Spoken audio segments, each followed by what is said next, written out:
Bob Littlefield is a longtime Scottsdale resident, Vietnam veteran, engineer, and business owner running for Scottsdale City Council with a focus on protecting neighborhood and preserving Scottsdale's character. He has served in numerous city leadership roles, including on council budget, water, transportation, aviation committees, and has really been involved in many resident-led efforts opposing large-scale development projects. Bob's campaign emphasizes responsible growth, fiscal oversight, and putting residents of quality of life first. So, Bob, welcome to the podcast. I'm excited to have you here. Thank you. First, let's start with about Scottsdale's tourism economy drives our major revenue through resorts, nightlife, events, the entertainment district, etc. Many say that this causes more traffic, noise, overcrowding, and the short-term rental use has made our quality of life go down. How should Scottsdale balance protecting its tourism economy while also making sure full-time residents don't feel like we're living in a permanent entertainment district? Well, there was nothing wrong with our tourism economy until the state, at the behest of the short-term rental people, created rules which have really, I hate to use this word, but infested places like Scottsdale and Sedona with short-term rentals. And it's had a number of negative effects. First negative effect, everybody complains about a lack of affordable housing, right? Well, that's because, especially down in South Scottsdale, you have entire streets where what should be family-oriented homes have been turned into short-term rentals. So that is a big problem. It's not the tourism industry, it's the short-term rental industry. Scottsdale was a tourist destination for decades, and it made us plenty of money, and it made us happy, and it was good for us. It was the short-term rental boom, I guess you would call it, that turned that around. Let's talk about speaking of housing, let's talk about some of the tensions that are going between preserving single-family neighborhoods and approving more apartments and condos and that mixed-use developments. Yes. Supporters argue that the higher density housing is necessary for workforce housing and economic growth, while opponents say it changes the character of Scottsdale and strains infrastructure. I think most people know, but I'll go ahead and ask, where do you stand on apartment and high-density development? Where does Bob And do stand? you think there are any areas in Scottsdale where it simply should or should not happen? All right, if we did rational city planning, we would have a certain amount of single-family homes, we'd have a certain amount of condos, a certain amount of apartments, a certain amount of commercial. The problem is, we don't do that. What we've done for the last 25 years here, and what I've been fighting for the last 25 years, is basically giving the developers whatever they want. And that's how we end up with too much of one thing and not enough of the other. First of all, is a complete dodge that these guys are building affordable housing. There hasn't been an apartment built in this town in 20 years that's affordable. It's what happens is they come to council. I remember I was back on council. They would come and say, "Oh, we're building affordable housing," and then as soon as they got their zoning approval, you go and you look at the sign out there. It doesn't say affordable housing. It says luxury housing. They just lied. So there isn't a lot of affordable housing in Scottsdale because, number one, we're not building any, and number two, short-term rentals have sucked up. There are entire streets down in South Scottsdale that should be occupied by brand new families and instead are party houses. That's a mistake that we're letting to have happen, and I want to correct that. You mentioned this as well in your first answer of talking about the Arizona state legislator coming into our city. Ugh. So Scottsdale leaders have increasingly clashed with the Arizona legislator over state laws that really override our local control on issues like housing rentals, the short-term rentals, which you've mentioned, water policy, zoning, etc. Do you believe that the state has gone too far in limiting Scottsdale's ability to govern itself? How would you push back, or would you work with the lawmakers whose state priorities really conflict with the local concerns? You know, when the legislature passed the Axon bill, and one of the guys down there, not from Scottsdale, actually said as he voted for the bill that it's fun to stick it to Scottsdale. Well, you can't really negotiate with that kind of attitude, all right? Here's the problem. They've stuck it to us on Axon. They've stuck it to us on short-term rentals, water, on and on and on. Here's what we need to do. Scottsdale is a charter city. The biggest cities in Arizona, Phoenix, Tucson, Scottsdale, are charter cities. We actually have more power than a town like Cave Creek, for instance, okay? But we've never used it. Phoenix and Tucson, back about 15 years ago, used their fact they were a charter city to challenge this legislature in the court over election dates, and they won. The trouble is we've been too wimpy to do that. I would like to see us challenge the state legislature on these things and use our power as a charter city to make that happen. It's not a total solution, but it's better than what we're doing now, which is basically letting them run all over us.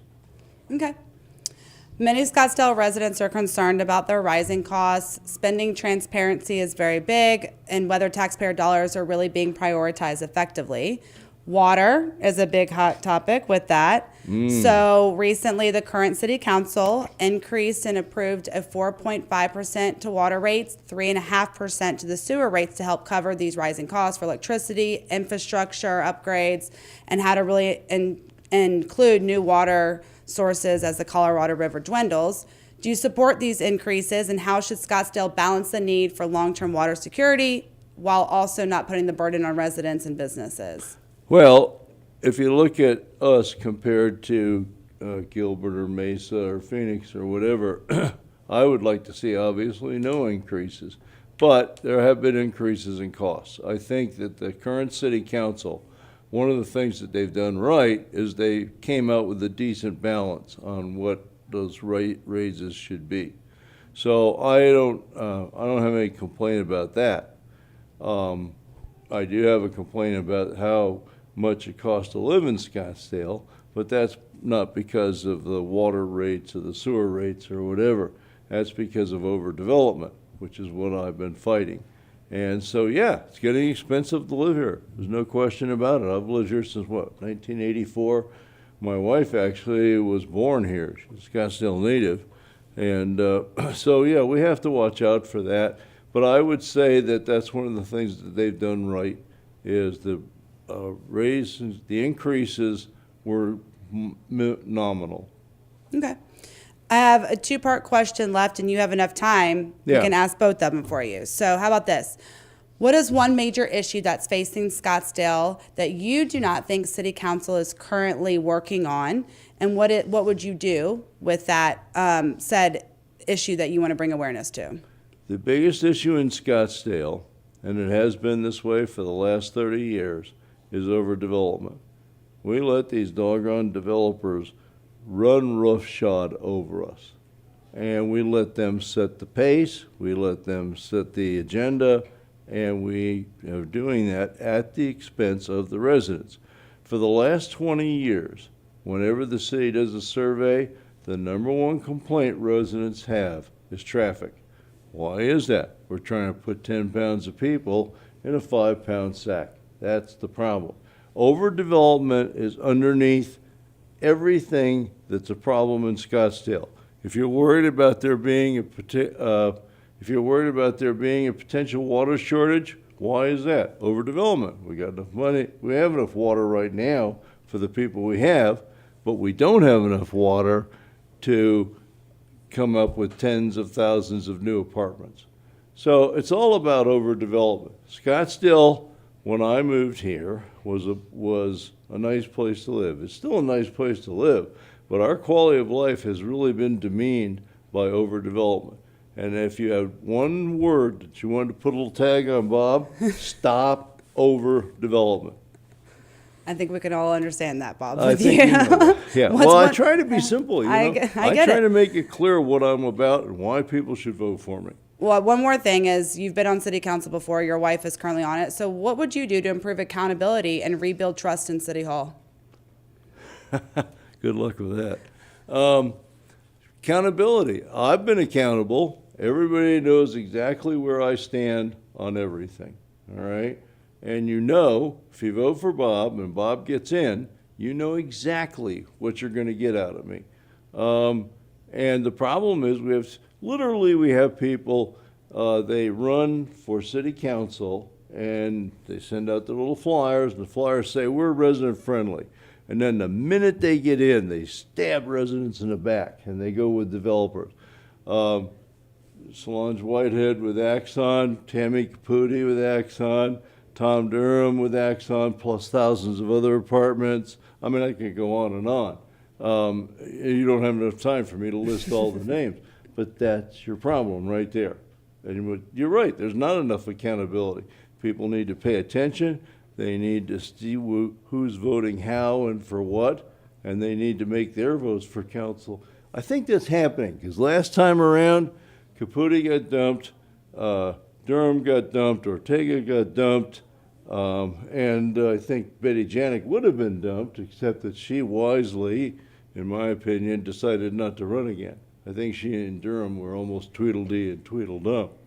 So that's the issue right there. It's all there to see, but you've got to pay attention. You've got to pay attention.